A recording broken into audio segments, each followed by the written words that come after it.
Salutare tuturor, săptămână foarte importantă pentru piețele financiare, dar mai ales astăzi, deoarece până la final de zi se poate închide Guvernul Statelor Unite. Deadline-ul este undeva la ora 23:59 ora Americii. Noi vom afla undeva dimineață, pe la 4-5 dimineață, dacă chiar se închide acest guvern.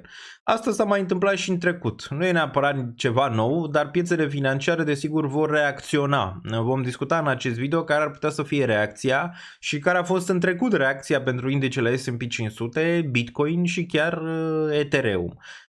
Clar că asta n-am mai văzut din decembrie 2018, când tot Donald Trump era președinte în Statele Unite și pare că istoria poate nu se repetă la fel, dar rimează în momentul de față în ceea ce înseamnă primul mandat al lui Donald Trump și al doilea mandat al lui Donald Trump. Am văzut multe lucruri similare, printre care tarife, război cu Iran și acum o posibilă închidere a Guvernului Statelor Unite. Vom diseca de ce se întâmplă, cine cu cine nu se înțelege și desigur cum am putea să ne poziționăm pentru următoarea perioadă, mai ales dacă putem vedea oportunități de corecție în piețele financiare. Numele meu este Daniel Niță, fac asta de peste 7 ani de zile aici pe YouTube, puteți găsi canalul meu, puteți da și subscribe, desigur, dacă vă place conținutul de aici și aș aprecia ca până la finalul acestui video să apăsați și butonul de like. Sunt convins că putem face peste 1000, eu zic că putem face chiar 1500, ar fi noi să dați și share prietenilor până mâine, deoarece este un moment important, deoarece până mâine vom vedea dacă se închide sau nu, poate dacă vă treziți mâine deja e prea târziu când vedeți acest video. Dacă rămâneți până la finalul videoului, am și o surpriză pentru voi, avem un parteneriat cu cei de la OKX și avem o promoție foarte interesantă pentru această comunitate, așa că rămâneți până la final. Bun, hai să începem să vedem ce se întâmplă aici, da? Putem să observăm 79% șanse pe Polymarket ca Guvernul Statelor Unite să închidă în această seară sau în această noapte, da? Aici. Imediat vom intra în detalii de ce se întâmplă asta, dar e de menționat că s-a mai întâmplat asta în 2018, în decembrie 2022, în decembrie 22 2018 până în ianuarie 25 2019. Deci am avut cea mai mare închidere de aproximativ 35 de zile și o putem observa aici, da? Deci din decembrie 2022 2018 am avut această închidere și a fost de 35 de zile. Imediat vom vedea și cum au reacționat piețele, deoarece este foarte important. Acum, mai e o chestie înainte să trecem mai departe. Săptămâna asta vom vedea foarte multe date economice importante, printre care și șomajul. Acum, șomajul din Statele Unite, raportarea o să fie undeva vineri pe la ora 15:30 ora României. Dacă Guvernul Statelor Unite se închide între timp, adică noaptea asta, nu vom mai vedea acea raportare. Acea raportare care mulți analiști ne spun că va fi una destul de negativă, adică poate nu se vor mai adăuga atât de multe locuri de muncă în economia Statelor Unite și șomajul e posibil să urce peste 4,3%. Date care nu i-ar conveni neapărat lui Donald Trump, deoarece vrea să aibă o economie puternică cu mulți oameni angajați. Totuși ar conveni din faptul că dacă aceste date rămân negative, vom vedea la finalul lunii octombrie o altă tăiere de dobândă. Pe 29 din nou vom vedea FOMC și dacă Jerome Powell vede că piața muncii în continuare suferă, va tăia dobânda de referință încă o dată, 25 de puncte sau 50, depinde după caz. Dar asta e foarte important și o săptămână importantă cu un moment destul de important, da? Și acum dacă s-ar închide guvernul, ar pune cumva lucrurile într-o perspectivă și mai negativă, deoarece nu o să mai știm niciun fel de date economice și o să fie ceva negativ cel puțin la început, da? Deci cel puțin la început. Deci urmărim să vedem ce se întâmplă, vom avea live mâine, vom avea live și vineri dacă aceste date economice vor veni și nu se închide guvernul. Voi da și opinia mea, ce cred că se va întâmpla, că și asta este important, vom vedea o închidere, nu vom vedea o închidere și desigur o să ne raportăm și la piețele financiare, rămâneți aici. Bun. Dacă ne uităm, putem să vedem decembrie 2022, am avut o închidere de 35 de zile, tot în mandatul lui Trump, ziceam că istoria nu se repetă, dar rimează aici. Am mai văzut una de 9 ore undeva în februarie 2018, tot în mandatul lui Trump și tot în mandatul lui Trump, ianuarie 19 2018, a fost închis pentru 3 zile. Desigur, am mai văzut și în trecut, 16 zile în septembrie 2013, că o să analizăm și cum am avut reacția pe piețe piețe atunci. Da? Bun, cam asta. Acum, sunt șanse reale să se închidă sau nu? Hai să observăm aici ce ne zice J.D. Vance, care este vicepreședinte în Statele Unite. Da? Vicepreședintele J.D. Vance a declarat fără menajamente că el crede că va avea loc o închidere a guvernului, deoarece persistă un impas în ceea ce privește modul de menținere a fluxului de finanțare. Zice el, cred că ne îndreptăm spre o închidere a guvernului pentru că democrații nu vor face ceea ce trebuie. Deci, guvernul se închide în mare parte pentru că cele două partide mari din Statele Unite, democrații și cu republicanii, nu se pot înțelege pe buget. De asta, da? Și nu pot trece acel plafon al datoriei. Datoria a ajuns în momentul de față la 37,5 trilioane, dacă vă vine să credeți ieri, da? Și va fi și mai mare dacă acest buget trece. Acum, bugetul ăsta o să treacă mai devreme sau mai târziu, cum am văzut și în cazurile precedente, dar în primă fază e posibil să nu se înțeleagă. Acum, pe ce nu se înțelegă ei? Pe imigranți. Vor ca acești imigranți care intră în Statele Unite să nu mai poată să aibă acces la partea de medicină, adică healthcare, să nu mai aibă aceste servicii gratuite sau reduse. Acolo vine impasul în momentul de față, republicanii nu vor să dea înapoi și nici democrații. De asta sunt șanse în momentul de față ca guvernul chiar să se închidă și eu cred că este foarte posibil să avem o închidere. Acum, revenind aici, ce tip de închidere cred că vom avea? Nu cred că vom avea o închidere de 35 de zile, cred că maxim va fi de o săptămână. Eu aș aproxima între 3 și 5 zile lucrătoare. Asta aș aproxima că se va întâmpla începând de mâine, adică guvernul chiar se va închide. Imediat mergem și la zona de piețe financiare. Da, e foarte important de înțeles acest aspect. De ce se închide guvernul Statelor Unite? Deoarece ăștia nu pot trece bugetul, nu se înțeleg la buget. În mare parte este vorba despre bani, da? Și Vance zice aici, they're basically saying to the American people, we want to give hundreds of billions of dollars to illegal aliens. Deci, da, Vance ne spune aici că ar vrea să dea miliarde de dolari democrații către acești imigranți care nu sunt legali în Statele Unite. Aici e cu duș și întors, unii sunt legali, unii sunt ilegali, rămâne de văzut. Pentru cei ilegali poate n-ar trebui să se întâmple, dar pentru cei legali ar trebui, nu? While Americans are struggling to pay their health care bills. Deci americanii se străduiesc să-și plătească cheltuielile pe partea de medicină și healthcare. Bun. Deci asta am văzut aici și de asta șansele sunt foarte mari să se întâmple și e foarte probabil să vedem. Acum, am scris eu pe Twitter asta ieri, în 2018-2019, indicele S&P 500 chiar a câștigat aproximativ 10% în momentul când s-a închis pentru 35 de zile Guvernul Statelor Unite, totuși de menționat, cum vedem aici, cu o corecție ușoară la început. Deci la început ne putem aștepta la o corecție ușoară, că e normal, e un impact, wow, se închide guvernul. Mulți n-au mai observat acest lucru, mai ales cei care au intrat în piețele financiare după 2020, nu s-a mai întâmplat. Deci ar putea să fie un impact similar, poate cum am văzut la tarife, dar mult mai redus, adică nu o să fie un impact atât de dur.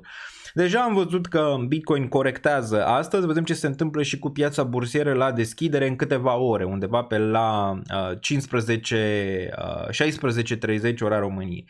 În 2013, pe durata unui shutdown de 16 zile pe care l-am discutat aici, da, cel din 2013, putem să vedem, indicele S&P 500 a urcat cu 3%. Deci în toate aceste 16 zile, cu toate că la început din nou a avut o corecție. Bitcoin BTC a corectat aproximativ 12% în shutdown-ul din 2018-2019, deci se ține un pic mai slab, iar Ethereum a corectat și ea undeva la 9% tot în 2018-2019. De menționat totuși aici că pentru Bitcoin și Ethereum era o secțiune de bear market destul de agresiv, mai ales 2018. 2019 cumva am văzut o revenire, iar corelarea dintre Bitcoin și bursa americană sau cripto și bursa americană nu prea exista atunci. Acum cele două merg foarte aproape. De obicei dacă bursa urcă și cripto. Poate nu imediat, dar la câteva zile distanță. Da? Bun, deci asta am putea să vedem în ceea ce privesc piețele financiare în următoarea perioadă dacă se închide. Bursa, pare că îi place bursei, îi place acest lucru. Chiar și 2013 am avut o urcare. Nu cred că va fi diferit nici data asta. Asta ne duce la o concluzie așa pe termen scurt aici, că dacă guvernul chiar se va închide, probabil vom avea o corecție, dar corecția aia va fi de cumpărat, adică un fel de buy the dip, mai pe englezește, așa, știu că vă place acest cuvânt, buy the dip, deci ar putea să fie o oportunitate de buy the dip. Acum, vedem dacă mai avem și cu ce să facem buy the dip, având în vedere că tot s-a cumpărat dip-ul o lungă perioadă și pe bursa americană, dar și pe zona de criptomonede. Da? Bun. Deci asta poate să fie așteptare. Acum putem să vedem Casa Albă, care este aici, 24 de ore până când democrații vor închide guvernul. Deci din punctul lor de vedere, democrații sunt cei care vor închide guvernul, dar povestea e mult mai lungă de atât. Nu e neapărat că e de vină partea democrată sau partea republicană, cumva nu se înțeleg la viziune. Că e foarte posibil să se închidă. Trump o să aibă multe întâlniri astăzi, vedem dacă poate să rezolve ceva, dacă nu, probabil vom avea o închidere. Acum, cum rămâne cu piața muncii? Vă rog să intrați pe danielniță.ro și puteți să vedeți aici la secțiunea calendar. Dacă intrați la secțiunea calendar, o să puteți vedea calendarul economic și dacă mergeți pe săptămâna curentă, vă poate arăta care sunt lucrurile importante săptămâna asta. Putem să vedem că avem multe date economice legate de piața muncii, dar cel mai important care ne interesează aici este unemployment rate-ul, care este la 4,3%, cel de vineri, și non-farm payrolls-ul aici, care e așteptat undeva, specialiștii ne zic undeva între 39 și 50 de mii de locuri de muncă adăugate, că asta înseamnă non-farm payrolls, da? Bun. Și da, e foarte important de văzut dacă aceste date chiar vor ieși vineri la ora 15:30, unde ar trebui să avem un live. Dacă se închide guvernul, e posibil să nu.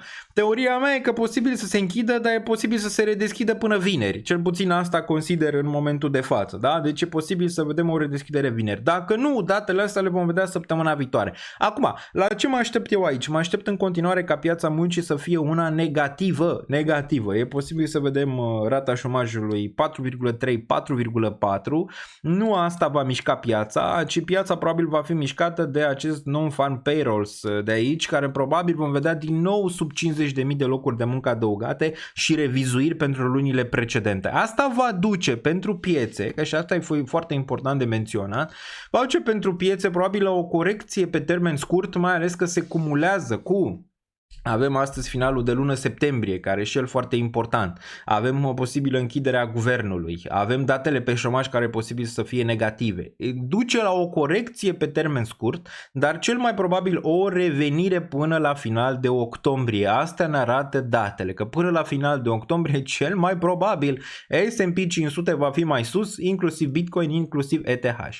Ce se întâmplă la finalul lunii octombrie? Din nou avem FOMC. Pare că se repetă din nou luna precedentă, în care luna precedentă a început cu o corecție și ulterior am văzut o urcare în piețele financiare până în FOMC. E foarte posibil și data asta să fie la fel, ca până în 29 octombrie să vedem o urcare. E sigur, până în 10 octombrie e posibil să vedem ceva corecții, după cum am zis, toate lucrurile astea se aliniază pentru a putea vedea o corecție, da? Care ar putea marca un bottom. Bun. Cam atât pentru acest video. Ce credeți voi că se poate întâmpla în piețele financiare dacă se închide guvernul? Credeți că se va închide guvernul Statelor Unite? Lăsați în comentarii. Nu cred că până la urmă va fi închis pentru totdeauna, pentru că asta nu se poate întâmpla. Probabil vom avea câteva zile de volatilitate și câteva zile de oportunitate, cel puțin așa le cred. Acum, dacă vreți să rămâneți la curent cu tot ce se întâmplă aici, mă puteți găsi pe Twitter, Real Daniel Niță, și sunt foarte activ. Twitter acum, care sigur a devenit X. Real Daniel Niță, mă găsiți aici, puteți apăsa butonul de follow, de subscribe sau ce vreți voi să dați aici, da? Peste 80.000 de urmăritori, mă găsiți, am bifă albastră, dacă mai sunt și boți. Mă găsiți și pe Instagram și desigur Discord-ul îl aveți în secțiunea de jos. Acum, dacă ați rămas până la final, avem o ofertă limitată aici cu cei de la OKX. Primele 25 de persoane care își fac cont prin acest link, deci creează cont prin acest link pe care o să-l pun în descriere, depun minim 100 de euro cu cardul sau din contul bancar și efectuează o primă tranzacție, nu știu, orice, puteți cumpăra Bitcoin, puteți cumpăra Ethereum sau orice altceva, puteți primi o lună gratis în secțiunea de Patreon de la mine. Da? Ce trebuie să mai faceți? Trebuie să intrați în secțiunea de Patreon și doar să urmăriți pagina, atât. În mod gratuit o puteți urmări, ca apoi să puteți lăsa comentariu cu username-ul vostru de pe Discord. Aveți toate datele și toate lucrurile necesare în secțiunea de comentarii. Da? Deci faceți asta și puteți lua o lună în Patreon la mine, unde puteți găsi toate lucrurile de care aveți nevoie. Playlist pentru trading pentru începători, lucruri foarte interesante acolo, vreo 40 de videouri în care puteți învăța. Puteți găsi toate portofoliile mele, da? De la cripto, la acțiuni, tot și update-urile zilnice pe care le fac acolo. Deci e foarte important. Bun, cei de la OKX mai au alte promoții.